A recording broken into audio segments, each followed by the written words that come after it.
Welcome to gain knowledge with Hasibur Rahman. मैं हूं आपका होस्ट हसीबुर रहमान। पिछली 2 नशिस्तों में हमने फर्स्ट 2 अरब इसराइल वार पर डिस्कशन की थी। 1948 में और 1956 में जो 2 जंगें अमल में आई थी अरबों और इसराइल के दरमियान, उस पर हमने सैर हासिल गुफ्तगू की। और उसके बाद मैंने आपसे वादा किया था कि बहुत जल्द मैं 3rd अरब इसराइल वार का भी आपसे अपना वीडियो लेक्चर शेयर करूंगा। तो आज मैंने टाइम निकाला है कि उस पर मैं जो भी मेरा वर्क है, जो मेरी रिसर्च है, वो आपके साथ शेयर करूं। थोड़ा सा बैकग्राउंड पे नज़र डाल लेते हैं कि 1948 में क्या हुआ था। 1948 में हमने देखा था कि इजिप्ट के पास गज़ा चला गया था और जो वेस्ट बैंक है वो चला गया था जॉर्डन के पास। 1956 में क्या होता है, आबने तिरान को जब मिस्र बंद कर देता है इसराइल के लिए, आबने तिरान जो बहरी रास्ता है इसराइल को फैसिलिटेट करता है, वो बंद कर देता है इजिप्ट जब बंद करता है तो फिर पुष्ट पनाही करते हैं बरतानिया और फ्रांस और इसराइल को इसके अंदर धकेलते हैं इस जंग में, और वो सिनाई पेनिनसुला पर कब्ज़ा कर लेता है और at the end Sinai peninsula वापस कर दिया जाता है मिस्र को और आबने तिरान खोल दिया जाता है इसराइल के लिए। और इसमें हमने एक और चीज़ भी देखी थी, वो ये थी कि चेकोस्लोवाकिया से मिस्र वेपन्स ले लेता है, जिसकी वजह से ये जो मिस्र है, इजिप्ट है, रशिया के करीब चला जाता है, क्योंकि चेकोस्लोवाकिया भी एक कम्युनिज़म या सोशलिस्ट किस्म की स्टेट है और जिसके ताल्लुकात अच्छे हैं रशिया के साथ, और इस तरह जो मिस्र है उसके ताल्लुकात भी अच्छे हो जाते हैं रशिया के साथ, दोनों करीब आ जाते हैं। दूसरी तरफ इसराइल की पुष्ट पनाही शुरू से ही यूरोपीय ममालिक कर रहे हैं, और अमेरिका का तो वैसे ही वो जैसे कहते हैं कि लाडला बच्चा है खलीजी इन ममालिक के दरमियान में। तो ये था थोड़ा सा बैकग्राउंड। अब मैं आता हूँ 3rd अरब इसराइल वार की तरफ, जिसे 1967 वार भी कहा जाता है, 1967 अरब इसराइल वार भी कहा जाता है, और इसे 6 डे वार भी कहा जाता है। थोड़ा सा इसके ऊपर मैं मज़ीद डिस्कस करना चाहूँगा। अच्छा, 1967 वार का थोड़ा सा मैंने इसको 3 पार्ट्स में तकसीम किया है। इसका ये होगा कि जो स्टूडेंट्स हैं CSS एस्पायरेंट या तारीख़ से जो लोग शौक़ रखते हैं उनके लिए आसानी होगी। 3 पार्ट में मैंने इसको यूँ तकसीम किया। सबसे पहले मैं बताऊंगा कि मिस्र के साथ इसराइल का जो जंग होती है उसके अबाउट बताऊंगा। उसके बाद मैं जॉर्डन की तरफ चला जाऊंगा, जॉर्डन और इसराइल के दरमियान जो जंग होती है, और एट द एंड शाम और इसराइल के दरमियान जो जंग होती है। ये 3 चीज़ें हैं जो मैं तफसील से आपको बताऊंगा। इस तरह जो सामीन हैं, क़ारीन हैं, उनको ये चीज़ सुनने और समझने में आसानी होगी। अच्छा, फ़र्स्ट ऑफ़ ऑल हम क्या देखते हैं कि इसराइल जो कि एक लाडला बच्चा है मगरिब का, खलीजी ममालिक में बैठा हुआ, बैठे बैठे इसके दिमाग में हरकत सूझी कि कुछ डिफरेंट किया जाए, कुछ ऐसी हरकत की जाए कि दोबारा कोई जंग छिड़े। तो यूँ होता है कि 13 में 1967 को इसराइल की तरफ से एक अफवाह उड़ाई जाती है कि इसराइल बहुत जल्द मिस्र पर हमला करने वाला है। और दूसरी तरफ हमें यह भी पता है कि मिस्र के जो प्रेसिडेंट हैं जमाल अब्दुल नासिर साहब, वो एक नेशनलिस्ट किस्म के इंसान हैं, बड़े जज्बाती किस्म के। उन्होंने अपनी फ़ौज को फौरी हुक्म दिया कि वो सिनाई पेनिनसुला में दाखिल हो जाएं और अक़वाम मुत्तहिदा की जो फ़ौजें वहाँ पर तैनात हैं उनको वहाँ से बाहर निकालें और ख़ुद वहाँ पर चली जाएँ। तो यही होता है, मिस्री फ़ौज सिनाई पेनिनसुला के अंदर दाखिल होती है, अक़वाम मुत्तहिदा की फ़ोर्सेस को वहाँ से निकाल दिया जाता है, और सिनाई पेनिनसुला के क्योंकि जो बॉर्डर है, जो सरहद है, वो इसराइल के साथ मिल रही होती है। अब ये मिस्री फ़ौज इसराइली बॉर्डर के साथ आ गई है। और दूसरी तरफ हम क्या देखते हैं कि उर्दन, शाम और इसराइल की जो फ़ौजें हैं वो भी हरकत में आ जाती हैं, मुतहर्रिक हुई पड़ी हैं। असल स्टोरी तब शुरू होती है जब स्ट्रेट ऑफ तिरान या आबने तिरान, जो कि बहरी एक रास्ता है स्विस कैनाल के अंदर जो फैसिलिटेट करता है इसराइल को, वो रास्ता बंद कर देती है मिस्री फ़ौज।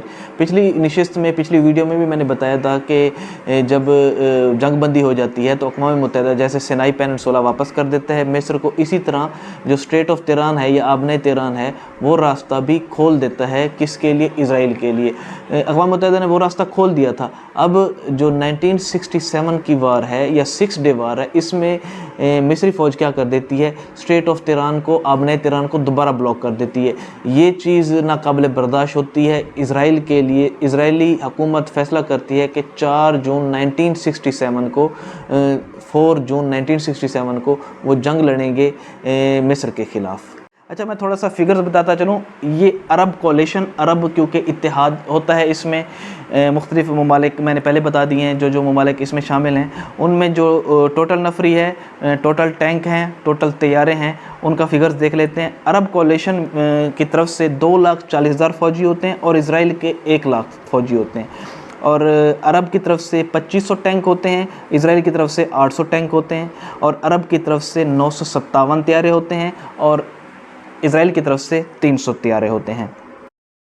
अच्छा जी, मिस्र के साथ ये जंग करेंगे, और मिस्र के साथ ये जो जंग है उसको इजरायली फ़ौज ने ऑपरेशन फोकस का नाम दिया, और ये जो जंग स्टार्ट होती है 5 जून को स्टार्ट होती है, और ये एक सरप्राइज़ हमला होता है। इसराइली फ़ौज जो है वो अखबार में अफवाह उड़ा देती है, एक झूठी खबर दे देती है कि फ़ौजी जो है छुट्टियों पर गए हुए हैं, और जबकि जो तैयारे हैं इजरायली तैयारे वो मामूल की मशकों में मसरूफ़ हैं। और तो और ये जो ऑपरेशन है अमेरिका से भी खुफिया रखा जाता है, अमेरिकी एम्बेसी का जो ट्रैकिंग एंटीना है उसको भी तबाह कर दिया जाता है। ये ऑपरेशन अमेरिका से भी नहीं, इजरायली फ़ौज से भी खुफिया रखा जाता है। जब जंग स्टार्ट होनी होती है उससे 5 घंटे पहले ही तैयारों को बताया जाता है, जो पायलट्स हैं उनको बताया जाता है कि ये मामलात हैं, यूँ जंग करनी है। तो हमें देखने में क्या मिलता है कि इन्होंने अफवाह उड़ाई थी कि जो इजरायली फ़ौजी छुट्टियों पे गए हुए हैं, जो जहाज़ हैं वो मामूलात की मशक़ें कर रहे हैं, और तो और इनको भी 5 घंटे पहले बताया जा रहा है। और इजिप्ट एयर डिफेंस का तरफ जब हम आते हैं, वो हम देखते हैं कि इजिप्ट एयर डिफेंस मुकम्मल तौर पर बंद पड़ा हुआ है, तैयारे शेल्टर के बगैर खड़े हुए हैं। 5 जून को हमला करता है इसराइल मिस्र के ऊपर इस तरह से कि 200 इजरायली तैयारे बहरा रूम के रास्ते मिस्र पर हमलावर होते हैं। 14 एयर बेसिस पर हमला किया जाता है। 3 घंटे के अंदर 338 जो तैयारे हैं तबाह हो जाते हैं, और 100 पायलट्स भी शहीद कर दिए जाते हैं। और जवाब में उर्दन और शाम भी इसराइल पर हमला कर देते हैं। 5 जून की सुबह 11 बजे इजरायली तैयारे उर्दन और शाम में दाखिल होते हैं। उर्दन के तकरीबन 28, शाम के 53 और इराक़ के 10 तैयारे भी तबाह कर देते हैं। और इस तमाम जंग के दौरान इसराइल के सिर्फ 19 तैयारे तबाह होते हैं। ये एक कामयाब ऑपरेशन होता है इसराइल की तरफ से। उर्दन, शाम और सिनाई 3 महाज़ों पर, जैसा कि मैंने बताया, ये जंग लड़ी जा रही होती है। सिनाई महाज़ का थोड़ा सा हम जिक्र करें तो वहाँ पर जो इजिप्ट की फ़ौज होती है वो होती है 1 लाख, और इसराइल की फ़ौज होती है 70,000, और टैंक होते हैं इजिप्ट के 900 और इसराइल के 700 टैंक होते हैं। अच्छा, ये तो थी फ़िज़ाई जंग जिसमें उर्दन, शाम, मिस्र के काफ़ी सारे फ़िज़ाई जहाज़ को इजरायली तैयारों ने निशाना बनाया, और मैंने फ़िगर्स भी बताए हैं कि कितने वो तबाह हुए। तो अब आते हैं ज़मीनी वार की तरफ। ज़मीनी वार में ये है, सबसे पहले मैं सिनाई पेनिनसुला की तरफ आता हूँ। सिनाई पेनिनसुला में यूँ होता है कि ये जंग इजरायली फ़ौजी 2 जगहों से, एक सिनाई पेनिनसुला को अगर देखा जाए तो एक है ऊपर वाली साइड, एक है वस्त साइड। पहले इजरायली फ़ौज ऊपर वाली साइड से, जो सिनाई पेनिनसुला है उसकी ऊपर वाली साइड से दाखिल होते हैं, और 2 इलाके हैं, खान यूनिस और एक है राफ़े, वहाँ पर ये हमला करते हैं। खान यूनिस को 5 जून को 7:50 पर ये ज़मीनी फ़ौज दाखिल होती है, इजरायली आर्मी दाखिल होती है, और ये 3 ब्रिगेड्स होती हैं। 3 ब्रिगेड्स फ़ौज एंटर होती है गज़ा के अंदर। खान यूनिस जो एक स्पेसिफ़िक इलाका है उसमें दाखिल होती है, और दूसरी जो जगह है वो है राफ़े। राफ़े में यूँ होता है कि पैरा ट्रूपर ब्रिगेड को वहाँ पर उतारा जाता है, और 4 घंटे के अंदर अंदर ये इलाका फ़तह हो जाता है। इसी तरह फिर इस इलाके को फ़तह करने के बाद इजराइल पूरे गज़ा पर कब्ज़ा कर लेते हैं। अच्छा, जैसा कि मैंने बताया, ऊपर से भी ये इजरायली फ़ौज दाखिल होती है, फिर वस्ती जानिब से भी इजरायली फ़ौज दाखिल होती है। वस्ती जानिब से यूँ होता है, इजरायली फ़ौज मिस्री फ़ौज के साथ घुमसान की लड़ाई करती है। उसका रिज़ल्ट क्या होता है, इजरायली जो है 19 और जो इजिप्ट के 40 टैंक तबाह हो जाते हैं। मिस्री फ़ौज को शिकस्त तब होती है जब अबू गिला का इलाका भी, अबू गिला एक इलाका है जिस पर इजरायली फ़ौज कब्ज़ा कर लेती है। अगरचे अभी भी मिस्री फ़ौज में क़ुव्वत होती है कि वो उसका मुकाबला कर सकें, लेकिन फ़ील्ड मार्शल अब्दुल हकीम जो मिस्री फ़ील्ड मार्शल थे, वो उनके जो है ना औसान ख़ता हो जाते हैं, तो वो ऑर्डर देते हैं मिस्री फ़ौज को कि अब वो पसपा हो। जब वो पसपा होने लगती है अबू गिला के इलाके के शिकस्त होने के बाद, तो इजरायली फ़ौज मिस्री फ़ौज पर पै दर पे हमले करती है और काफ़ी नुकसान पहुंचाती है।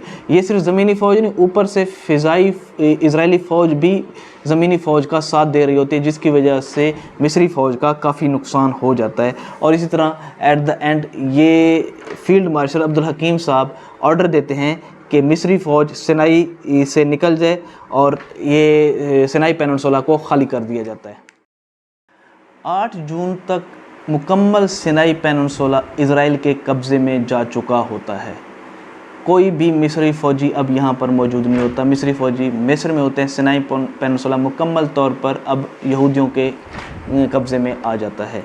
दूसरी जानिब वेस्ट बैंक की तरफ जब हम आते हैं, जो कि उर्दन के पास है, वेस्ट बैंक की तरफ भी जो लड़ाई होती है वो यूँ होती है कि जो मिस्री जो बादशाह सदर थे, प्रेसिडेंट थे, जमाल अब्दुल नासिर साहब, वो उर्दन के जो शहनशाह हुसैन हैं उनको गलत खबर देते हैं कि मिस्री फ़ौज हावी है और वो भी इज़राइल पर धावा बोल दें। अच्छा, मैं थोड़ा सा बताता चलूँ, यरूशलेम इस वक्त 2 हिस्सों में तकसीम होता है। जो मशरक़ी यरूशलेम है वो होता है उर्दन के पास, और जो मगरबी यरूशलेम है वो होता है इज़राइल के पास। इज़राइल यूँ करता है जैसा कि उसने ऊपर राफ़े में किया था। राफ़े जो गज़ा का इलाका था, यहाँ पर भी वो अपने पैरा ट्रूपर ब्रिगेड को मशरक़ी यरूशलेम में उतार देता है और आपस में उर्दन के दरमियान और इज़राइल के दरमियान घुमसान की लड़ाई होती है। अगरचा इज़राइली फ़ौज को काफ़ी नुकसान होता है, but at the end Israeli फ़ौज मशरक़ी मगरबी तो ऑलरेडी उनके पास था, अब मशरक़ी यरूशलेम पर भी कब्ज़ा कर लेते हैं। मशरक़ी यरूशलेम भी हाथ से जाने के बाद अब उर्दन की फ़ौजें 3 मकामात पर लड़ रही होती हैं। वो 3 मकामात कौन से हैं? वो 3 मकामात हैं रामल्ला, हिब्रोन और बैतलहम। इन 3 मकामात पर उर्दनी फ़ौज लड़ रही होती है और यहाँ पर भी इनको शिकस्त होती है और 7 रोज़ के अंदर इसराइल का यहाँ पर भी कब्ज़ा हो जाता है। उर्दनी फ़ौज जो वेस्ट बैंक से पसपाब होती है और वेस्ट बैंक मुकम्मल तौर पर इसराइल के कब्ज़े में चला जाता है। अच्छा जी, अब आते हैं तीसरे महाज़ की जानिब। तीसरा महाज़ कौन सा है? तीसरा महाज़ है शाम का। हमने पहले देखा जो कि जमाल अब्दुल नासिर साहब उर्दनी जो शहनशाह हुसैन थे उनको उकसाते हैं कि वो इज़राइल पर हमला करें, और वो वाकई इज़राइल पर हमला करते हैं। अब ये शाम के सदर को भी उकसाते हैं कि वो हमला करें इज़राइल के ऊपर, वो और ऐसा ही होता है। तो ये एक तरकीब करते हैं, क्या करें कि तेलदन और शहर यूसुफ के पानी पर कब्ज़ा कर ले। लेकिन क्या होता है, हमें ये देखने मिलता है कि इज़राइली फ़ौज की फ़िज़ाई बर्तरी हम ऑलरेडी देख चुके हैं और शामी फ़ौज का आपस में कोई ख़ास राब्ता नहीं होता। राब्ते का फुकदान और पानी की वजह से टैंकों की नक़्ल हरकत में मुश्किलात जो है ना, शामी फ़ौज को बहुत नुकसान देती है, जिसकी वजह से शामी फ़ौज कामयाब नहीं हो सकती। बिल आखिर 9 जून को इज़राइली फ़ौज पेशकदमी करते हुए गोलान हाइट्स पर कब्ज़ा कर लेती है और ये महाज़ भी इसराइल के नाम रहता है। तो ये तीनों महाज़ इस तरह चले जाते हैं किसके पलड़े में? इसराइल के पलड़े में। तो ये जंग 11 जून को बंद होती है। 11 जून को जंग बंदी होती है। टोटल दिन होते हैं 6, इसलिए इसको 6 डे वार भी कहा जाता है। अच्छा, एक चीज़ बताता चलूँ, एक ऐसा इवेंट होता है इस सारी जंग के दौरान, अगर अमेरिका उस पर कोई पेशकदमी कर लेता, उस पर कोई एक्शन ले लेता, शायद जंग के नतीजे कुछ और होते। होता यूँ है कि 8 जून को एक अमेरिकी बहरी जहाज़ जिसका नाम US लिबर्टी था, उस पर इसराइल हमला कर देता है और उसे तबाह कर देता है। ये बहरी बेड़ा अमेरिका का होता है और इसमें तकरीबन 34 अमेरिकी हलाक होते हैं और 171 के करीब ज़ख्मी होते हैं। जब ये सारा वाक़या हो जाता है, इसराइल अब मज़म्मत करता है कि उसने बाय मिस्टेक इसको मिस्री बहरी बेड़ा समझकर हमला किया और इसे तबाह किया।